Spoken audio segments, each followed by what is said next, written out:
Hello again, I'm Rodney Reynolds and welcome to another video review. Today I'm looking at the Cooler Master HAF, or HAF if you prefer, 932 Advanced Case. This is a full-size tower case, so the box is pretty large and heavy. And by the way, I'm opening this on the floor and not on the clean white cloth because I do not want to get it dirty, and the box is just a little bit dirty. The box itself has lots of pictures, features, and specifications about the product. It even comes with holes on each end.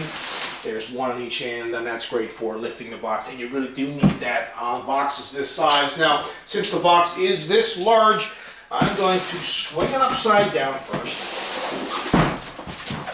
Open it from the bottom.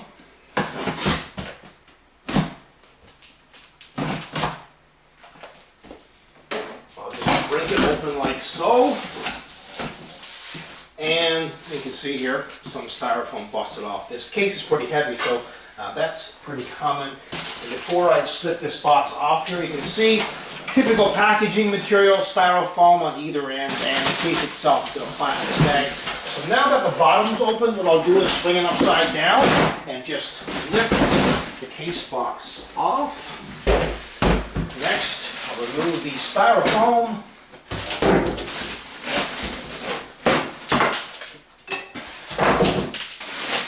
And now slip the plastic off.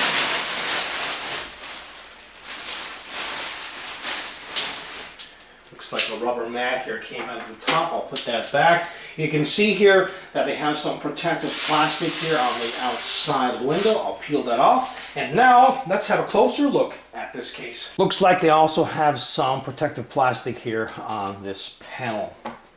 Now, this case is like the HAF 932 regular case, same kind of styling, except this is the advanced case. A very rugged look that works extremely well. At the top, they include one 230 millimeter exhaust fan. Now, there are a couple of options up here. You can have a combination of this 230 millimeter fan and the 120 millimeter fan. You can also remove this and have 120 millimeter fans up here. And you can also install a radiator here at the top. There's also an area to put your goodies, maybe your camera, your phone, a USB thumb drives, things like this. Also an option up here to put a water cooling kit. This is a fill port. You can see the little hole right here once you take the mat off.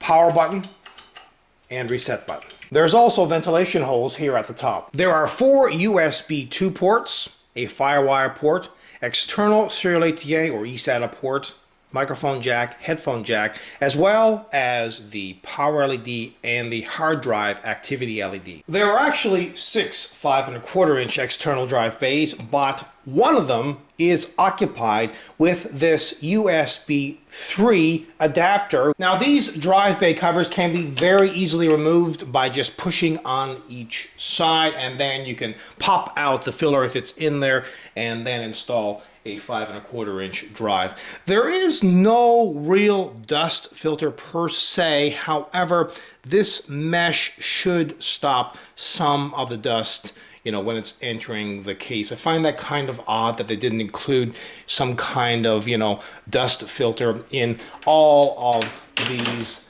drive bay covers. Also at the bottom here, they have an area where you can pull this off. There's a huge 230 millimeter red LED intake fan here on the inside. But again, the mesh they have here, but no dust filter per se.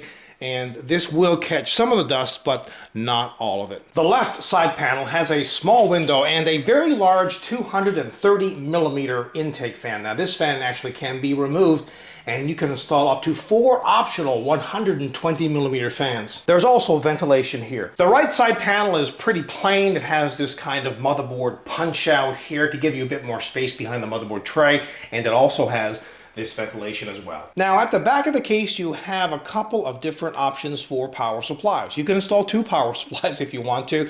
one at the top and another one at the bottom, or you can install one power supply either at the bottom or the top. Now you see that they have a panel installed here with two rubber grommeted holes on it. These are to route the water cooling tubes through. You could also alternatively, route cables through here if you're not actually, using a water cooling setup. Now, you're not going to be able to install power supply here at the top if you have a radiator here at the top, or if you have fans here at the top, because what will happen is they will interfere with installing the power supply. There won't be enough room. It'll hit when the power supply gets installed at the top. But in most cases, you would not install power supply at the top. It's not the best location for it because all the heat rises, but they do give you that option. Here's where the motherboard's I/O shield plate gets installed. They include a 140 millimeter exhaust fan, but this fan can be removed and you can install an optional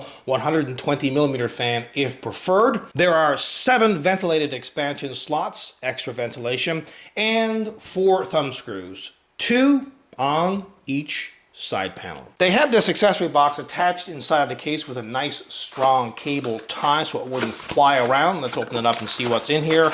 Ooh, 4 casters, or wheels if you prefer.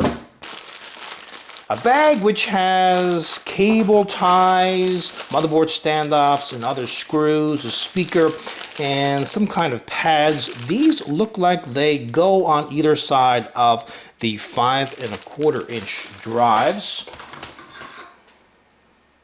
This is a motherboard cable, looks like to be a motherboard extension cable. That's a great idea because a lot of times power supply motherboard leads are not long enough. So this is good because you can route that lead behind the motherboard tray. Usually makes it much easier. And this is a drive cover if you install a 3½ inch drive in the 5¼ inch drive bay, and the installation guide. This case fits micro ATX, ATX, and extended ATX form factor motherboards. The interior of the case is black. It has a large hole on the motherboard tray, but unfortunately the motherboard tray is not removable. There are also lots of cable management holes on the motherboard tray, as well as punch outs on the back of the motherboard tray so you can attach cables. And it is important to route the cables behind the motherboard tray, both for looks and also to increase airflow inside of the case. Now with the right side panel removed, you can get a better idea what's going on the motherboard tray. You've got a number of cable management holes here. You can see the punch outs where you actually organize the cables behind the motherboard tray. And remember that the right side panel has that motherboard tray punch out, so you can get a lot of cables here behind the motherboard tray, which is great. All of the 5¼ inch drive bays have a toolless design. In order to install a 5¼ inch drive, simply slip the drive into the drive bay and then push. Up to 5 3½ inch drives can be installed, and to do so, just pull this drive bay cage out. Note that they have rubber on each of these connections, and they would go on the hard drive, and then once you have the hard drive installed, just slip it back into place. Now they also have 2½ inch to 3½ inch adapters, 2 of these. There's one in this particular drive bay cage and another one here, so you can install actually up to 4 2½ inch drives, 2 on each one. Also, each of the expansion slots have a toolless design. To install a card, all you need to do is press here, push it back, install the card, and then just snap it back into place. Now, as I mentioned before, you have a couple of power supply options. You can install one at the top, one at the bottom. You can install 2 power supplies if you want to, I guess. Now, at the bottom here, there's a power supply rest, but this rest is removable. So it gives you the ability to install a couple of optional 120 millimeter fans, or possibly a radiator here at the bottom. As well, there's a duct, and you can install an optional 120 millimeter fan on it, but this can be removed if preferred. Now you can install coolers up to 172.1 millimeters in height, and video cards that are 320.7 millimeters in length. There are 4 audio-video style feet at the bottom with rubber inserts. This is great when you lodge the case, on a hardwood floor or a desk and you don't want it to scratch the surface. It also has excellent anti-vibration properties. Now, just to recap, there's 4 fans included. 3 of those are huge, 230 millimeters. There's one at the front, one at the side, and another one at the top, and there's a 140 millimeter fan at the back. So let's now have a listen to the stock cooling.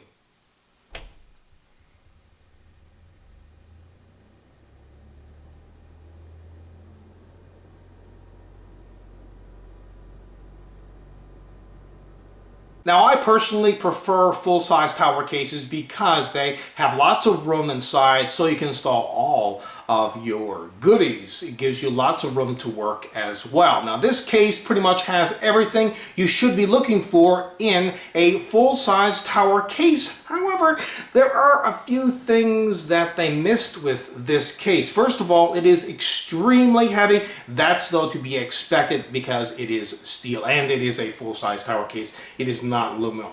They do not include a removable motherboard tray, and really there's no dust filters to be seen, which is odd, to be honest. There's mesh, but there's no dust filters behind the mesh. Not quite sure if this was a mist or what. And to be honest, some people don't care too much if the case is heavy. Some people don't care if the motherboard tray is not removable, and maybe there's others who couldn't care less if there are dust filters. So it's kind, I guess, of a personal preference. But I think, they should definitely include dust filters on all of the intake fans in some fashion. Overall, this is a kick-ass product. Until next time, take care.